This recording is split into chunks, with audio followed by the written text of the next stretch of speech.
Right on. Hello, everyone. Haha, welcome. Here we are tuning in for the Foraging Forecast, and what a strange video. Hey, Malcolm, we're not outdoors. We have plans to get outside later today, but Denis brought a box of goodies. Yes, so this is going to be a little bit of a show and tell, and the whole idea is when you're foraging in Alberta, you are preparing for the winter. So Yeah, what do you got in your little store, your stash? What have you been squirreling away? So there's a little bit of a show and tell of what I have that I'm going to be using all winter in some of my recipes, in my soups, in my, well, all sorts of different things. Well, and these are more foods, because obviously we're about harvesting medicine, and those go into tinctures, they go into syrups, they go into vinegars. You're making mead, all this kind of stuff. But what we're pulling out today is specifically more for foods, like the culinary aspect. Yeah. And hopefully this is going to be some inspiration for you to get your little squirrel stash during the seasons next year. No, totally. And one of the things, you grab what you want, and I'm going to talk about this one point, this idea of you don't always get an abundance of things that you can put away, right? And every year is going to be different, and those are some nice looking nettles. Woohoo, yeah, so check this out. Blue glass jar, nice. So these are just the tips of the nettles, picked in the spring. Yeah. So they're really tender parts. And so I use this in almost all my dishes. I crumble them into my soups. I put them on my potatoes. I make tea for them with them. Nettles are one of those amazing ingredients, both food and medicine. So this is dried quantity. I wonder how many hours it took me to pick this. Whoa, that one patch you found was very, very fruitful. One day of picking for hours and hours, but I mean, what it comes down to is when you're picking, you got to decide, okay, which ones I'm going to dry and put away, which ones are going into a tincture, which ones am I going to use fresh. Absolutely. So I definitely, when I was in that nettle patch, was picking with the intention to put up a large store for winter. Yeah. Yeah, this was in May or June or July, you got to think about December already. Yeah, You're already thinking about December. Yeah. Okay, that was a good haul, a good score on the nettles. So you're gonna like this one, Malcolm. Okay. This is one of my favorite things I made this summer. This is wild Alberta raspberries in vinegar. Mm-hmm. So it's raspberry vinegar. Yeah. This stuff is so good. Hey, Malcolm, did you get to taste that? Well, I'll taste it again. Yeah. I think you tasted that one. But we've been getting super into this special drink, hey, Malcolm, called the Shrubs. The Shrubs. I know for sure I tasted your raspberry honey. It smells really good. A shrub. You could actually do a combination of raspberry vinegar, raspberry honey. Oh, yeah. I've got the raspberry honey, too. Oh, look at that. It's going right for it. Well, I guess I better, too. Oh, yeah. Oh, wow. That's zingy, but you get that raspberry flavor in there. Yeah. It's this is something that you can use for salad dressings and stuff, too. Yeah. Or a little shot, wake you up, warm up the digestion. Yeah, that's just fresh, wild raspberries. Yeah. This took me a whole day to pick, by the way. Yeah. The wild raspberries are few and far between. Right. Yeah. But you stick that in the vinegar? Small, delicate, and then, of course, the temptation just to eat them in the moment, too, right? Oh, yeah. And it goes so far. Okay, go onwards on the show and tell. Yeah. So this is some these are dried hedgehog mushrooms. And they're fascinating. Something we covered in the forecast, the hedgehogs. Yeah, dry your mushrooms, and honestly, it's such a good food source. Yeah. In fact, here's another mushroom I'm noticing. Yes, so those are my aspen boletes. Aspen boletes. So Alberta's provincial mushroom. You add those to soups. Yeah, I want to smell these again. I smelled them on the way down in the car, and it was like, wow, there's a sweet honey nut type of... they're apricot-y. Yeah. And the hedgehog mushrooms are considered potentially just as good as lion's mane for memory and the gut inflammation. So cool. I love being made of the landscape. That's one of the reasons I do all this foraging. Hey, Malcolm, you too, probably. It's like... Yeah, you are what you eat. You bring in that wildness, you know? Especially when we eat... I love eating these mushrooms, and I feel like... Yeah. I'm part of the forest. Totally. You know, Like, a lot of the times how I phrase it is like, it's like internal forest bathing, you know, in that sense of like, we all know how good it feels to be out in the forest, you know, and to eat things or drink things, you know, from the forest. I feel, and even in, you know, Chinese medicine, they recognize that too. Like Ron Teagarden talks about how wild reishi is more of a Shen quality, even though it's a 3 treasure tonic, because of the environment it comes from. When it's wild, it carries more of that kind of, I guess you need to hold that, Malcolm. that spirit. That's, yeah, no, that looks better, no. right? It's just, November. You look like a Frenchman all of a sudden.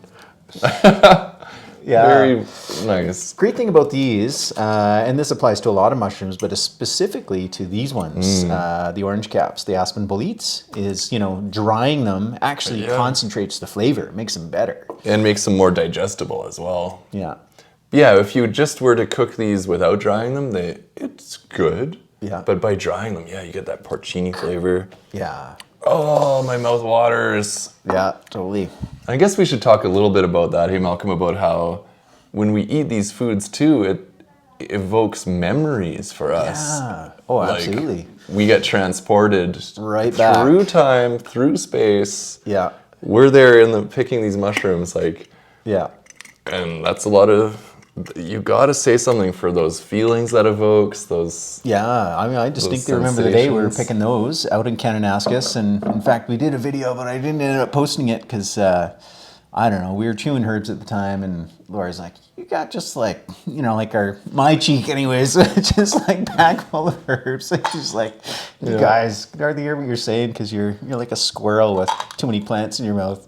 I've got a few rose hips here, but this is something that we can still be picking right now. Yes. And actually, we might be doing our videos on this pretty soon. Yeah, and quite a few other berries as well. Yeah, be highlighting that. And here's another one that can actually still be picked right now. That is amazing to harvest. These are the seeds of...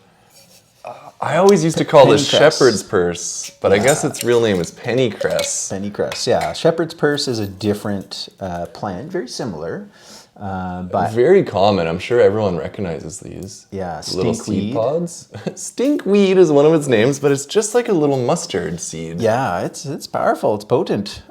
This is one that like you it. actually want to be careful of actually where you harvest it from. It can tend to concentrate contaminants because it does grow in everywhere, especially urban areas where it's been disturbed. There might be like an old industrial site, and you go like, oh yeah, stinkweed. It also likes it in gardens, so this is where I picked it from my own organic garden. But is that ever good? Poof. Oh. Yeah. So this can be added to salads, it can be added to breads, it can be added to crackers. It's one of those like major like explosions of salivation. Sulfur compounds that actually work their way up back into the top of your nasal passages. It's in the mustard family for sure. Yeah, yeah. And then, I got a few other cool seeds here that I preserved. These are the cow parsnip seeds. Oh, amazing. These are like... still green. Quite too. a spice. Yeah. And it's in the kind of related to fennel family, so it is actually so good for... I guess we can hold it up for you guys. Yeah, those are the cow parsnip seeds, and they're so good for digestion. Just like fennel, right? You take fennel when you have an upset stomach. Yeah. You're farting? Yeah, that'll It's one of the great carminatives, so it helps with bloating, farting. it'll flatten the flatulence. Malcolm, did you come up with that? Yeah, okay, what's this one here? Oh, and so there's some more seeds for spices. That's called lovage seeds. Yeah. So yeah, they're not wild, but this is one of the ones that grows so well in Calgary. Lovage, in gardens, it's a perennial, Yeah. And it has such nice flavor, like celery seed. That was great. Yeah.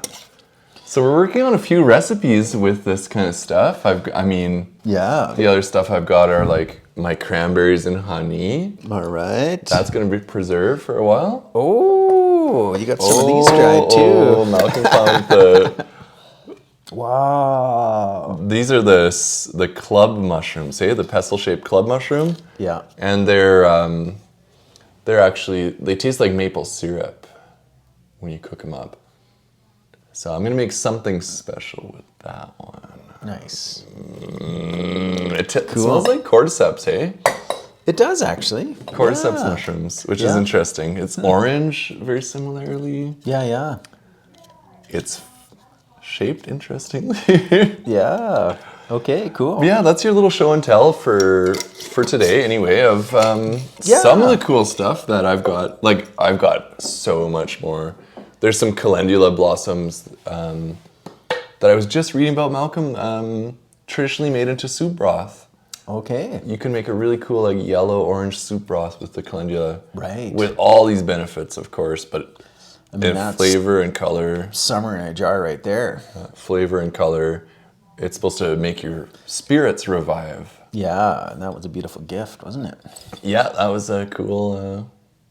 Yeah, thank you to Leanne for that. Yeah. Cool. That's amazing. All right, well, I know you brought a lot of this in for the show and tell today, but also you're going to be working with Chef Alex Hamilton on bringing these ingredients together, pairing your foraging skills and his culinary skills. Yeah, so that's November 25th. Yeah. So November 25th, we're doing like a wild feast here at Light Cellar. It's going to be kind of fancy. It's going to be like a fine dining experience. We're going to make some exceptional, exquisite gourmet. But you don't need to wear the suit or the dress, you know? Like. Oh yeah, no, it's gonna be it's not that kind of. Yeah. Yeah, come as you are. Informally fine and fancy. Yeah. Dress as a forager for extra points. No. But yeah, we're gonna have like it sounds like we have about 5 courses. We're gonna be doing some featuring. It's gonna be kind of a how to use some of these ingredients in recipes. Right. So we're going to be showing how you can use the various wild things that we've foraged, that we preserved, and how to use those flavors to really make your dishes at home pop. Yeah, and this came out of an inspiration because we've been doing the medicine making one for a little while now, and that's great. It's a lot of fun. It's a great success of a class for people to attend and like walk away with those skills and ideas. Our tinctures, our teas, our honeys, our syrups, that type of thing. But yeah, this is bringing in that food element.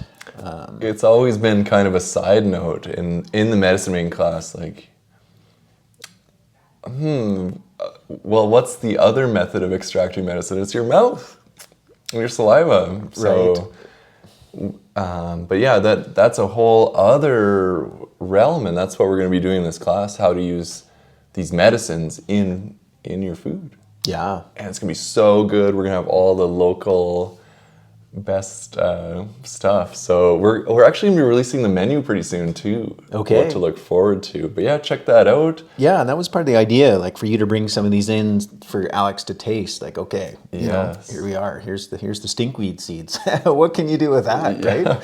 That sulfur compound, these types of mushrooms. So he's got a sense of what we've got. We've got other things we're bringing to the table. I know he's looking at sourcing some wild forage protein. Some trout, we're talking bison, but we're also going to be, each one of the dishes, if there's someone, we're going to have a vegetarian option if there's someone. Yeah.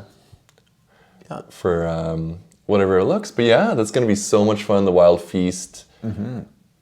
We're going to be taking cool photos of each dish too, so yeah, it's going to be fun. Maybe we'll release the recipes for you. Yeah, all right. Guys. Cool, well, we got to get out here foraging. Yeah, there's still so many cool things to get out there and get, so. Yeah, this autumn we've been focusing on roots, and I dare say, like, this weather is just extending it even more. The potential to get roots. Yeah. I thought it was all over with the ground frozen. Yeah, so those videos we sent you last time are still very relevant because Yeah. I'm still digging comfrey out of my garden, and I want to go for more horseradish right now, actually. Yeah, we're So also good. looking at seeds, adding more to the list, more your repertoire, things that can be harvested now and into the season. And then fruits and berries, Yeah. totally abundant. And eventually we're going to get into barks, And then the leaves that are still out, year round, being, The evergreens, needles, the evergreens, the coniferous. So, okay, right on, everyone. Okay, enjoy your foraging forecasts. yeah, happy foraging.